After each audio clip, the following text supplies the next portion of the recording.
What's for dinner? Today it's going to be herb stuffed pork tenderloin. Now, pork tenderloin is probably one of my favorite cuts of pork, with the exception of bacon. Everything's better with bacon, but pork tenderloin is an absolute favorite of mine.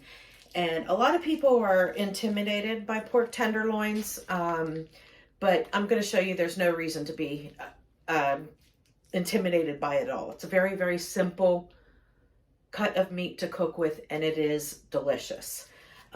This is not the same as the pork loin. The pork loin is much bigger, thicker. That is where you can cut pork chops from. This is the pork tenderloin. So it's a really good cut of pork. So there is a difference between the two. So we are going to get started on this pork tenderloin, and I'm going to show you how easy it is to make a really nice pork tenderloin meal. Okay, so what we're going to need for this pork tenderloin meal is one package of pork tenderloins. Optional, a lemon. I have several lemons that need to be used up. They're starting to get kind of shrivelly. So I have a lemon here.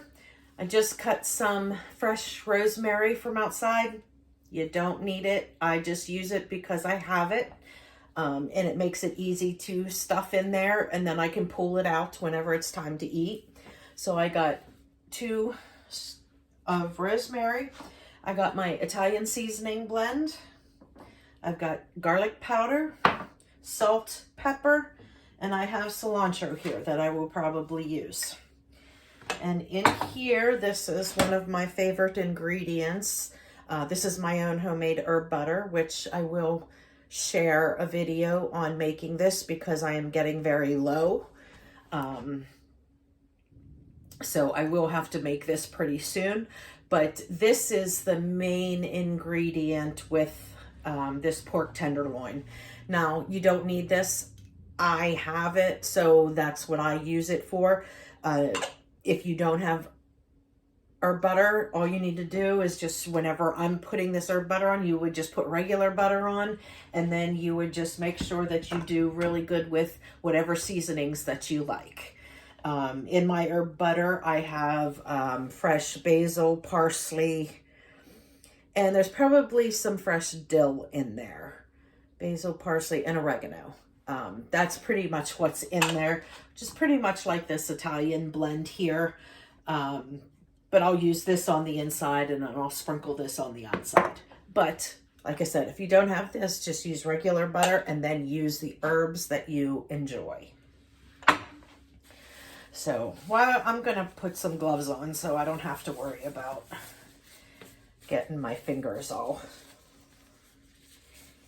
nasty. And it makes for easy cleanup. Okay, now I'm going to I have a cutting board that I use just for pork. Now I'm going to cut open this tenderloin bag. Now there are 2 tenderloins in here. There's one. Oh. And here's 2.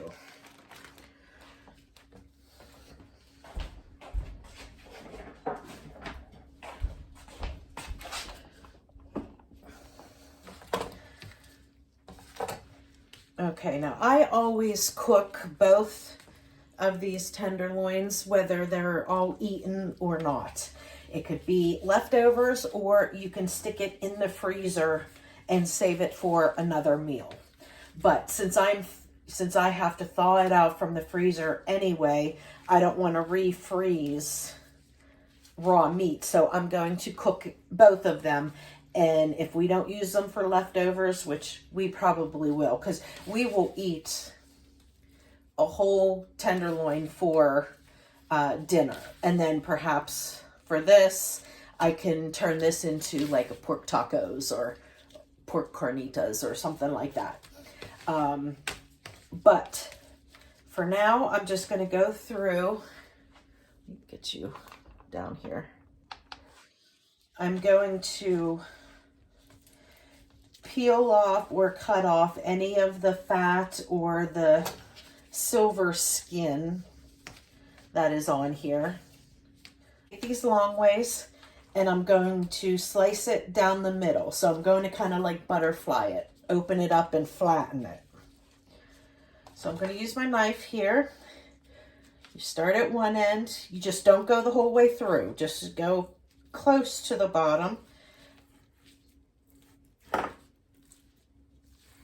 But you don't want to cut the whole way through. And then you just open it like this. You're going to do that to both of them.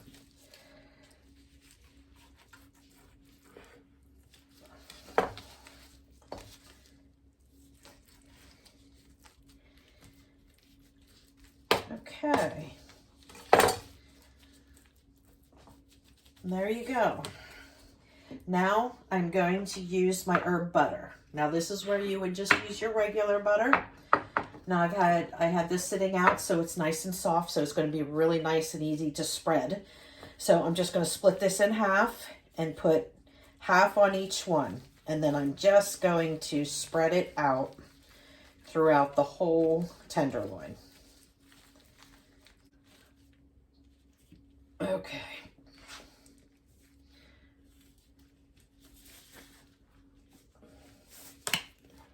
Okay, there we go. Let's get rid of those.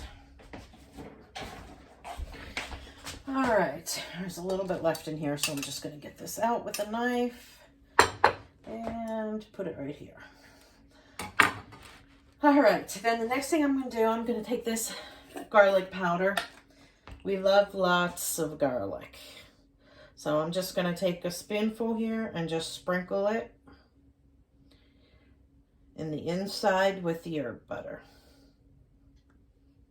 Ooh, whoops, that's not going to work.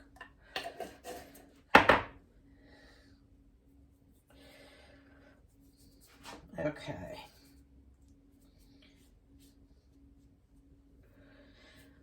All right, then I'm going to take some salt and pepper. Season it. Salt, pepper. Okay, and then that's it. And then I'm going to close this up like so. Oops, wait, I forgot my rosemary. Put one of these sprigs into each. And like I said, if you don't like rosemary, don't have it. You don't need to use it. I'm using it because I've got a huge bush out front. So it's very accessible for me.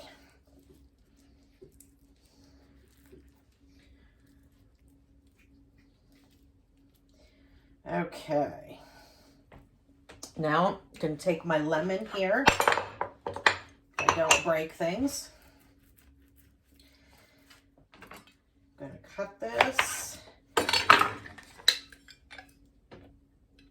And I'm going to squeeze it on top.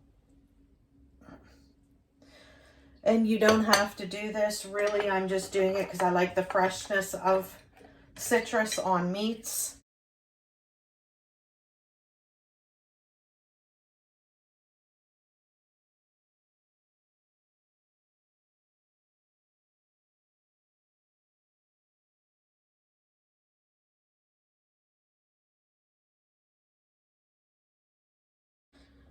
Okay, and that's that. Now, the next thing that we're going to do is we're going to sear these on both sides, and then we're going to put it in the oven. This does not take long at all. The searing is only going to take about 5 minutes. So we'll do like 2.5 minutes on each side, and then we will stick it in the oven. Pork is something that you want to cook it till the temperature is correct. People tend to overcook pork. That's why a lot of people don't like pork, because it is dry.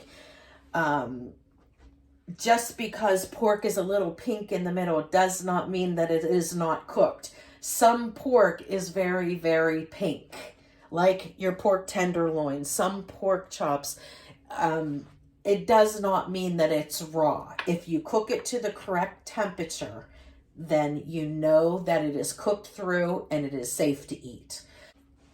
So we're going to go and get these put on the cast iron, and we're going to go ahead and sear it. Now I'm using cast iron just because I can take it from there, from the stovetop, to put in the oven. You can use any oven safe thing, but I'm just choosing to do cast iron. Okay guys, I just melted some quick coconut oil into my pan here, which is smoking a little bit.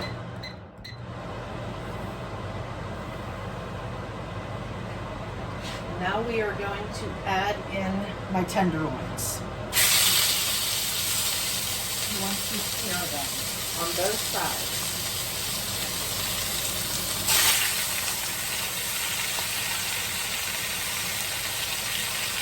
Ooh, that smells good.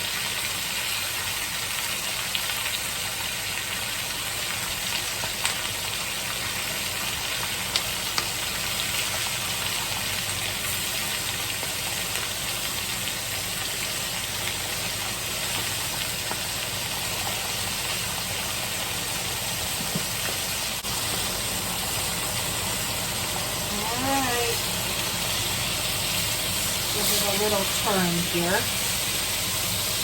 There we go.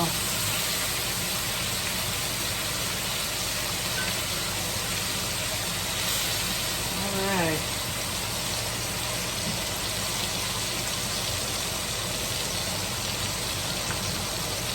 I'm going to go ahead and turn this off. Now we're going to want to put the oven, preheat the oven to 400 degrees. And we're going to put it in the oven for 400 degrees, and we're going to check it at 20 minutes. At 20 minutes, we're going to stick a thermometer in it, and it's got to be at least 145 degrees. You want it between 145 and 160 degrees. So you're going to put it in the thickest part of the meat, and whenever that reads 145 or above, that is when you want to pull it out of your oven and you want to let it rest.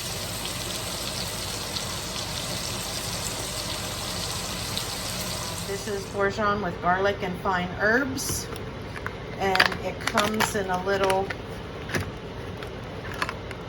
foil pack like this, and I can't believe that I almost forgot to put it in. So all you need to do is open that up and you just crumble it. It kind of is like a very soft feta cheese, a goat cheese kind of. So I just took one whole thing and then I put half in one and half in the other, and then I put the rosemary back on top, and then we're going to stick it in the 400-degree oven for 20 minutes, and then we're going to pull it out and check the temperature, and I'll bring you along with me for that. Okay guys, our timer's going off. We're going to take out our pork tenderloins and give them a check. All right.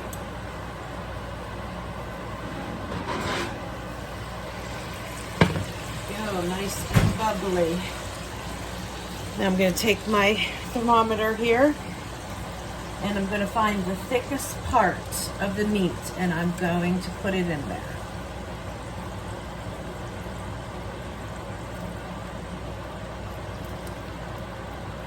Okay, that's saying 160, so I probably should have checked it a few minutes ago.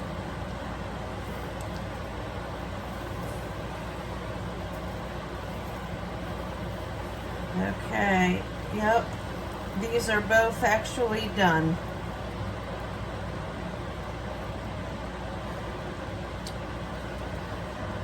So I'm just going to leave this out. It is to make pork tenderloin. Don't be intimidated by it. Super easy recipe. I've been making it for many, many years. Very simple. And if you don't have ingredients, don't use them. It's real simple. You don't need to put any cheese in, or you can put another kind of cheese inside if you want. I honestly didn't think I had any bourguignon cheese. I thought I used it all for my party, but I found some in the fridge, so I went ahead and put it in there. But you certainly don't have to. You can just use butter and herbs in there. The important thing is you want to cook it until it's a minimum of 145 to 165 is kind of like the max. And so I should have checked mine a little bit earlier. So you may only want to cook it for like 15 minutes, pull it out and check it. And that's probably where you need to be. 20 minutes was a little too long because now I'm at the top end. I prefer it to be more like 150. So, but that's it. A simple recipe. And hey guys, if you like it and want to try it, give me a thumbs up and hit that subscribe button down below. And I will see you tomorrow with another What's for Dinner. And I believe you will also have a tour tomorrow. Okay. Bye guys.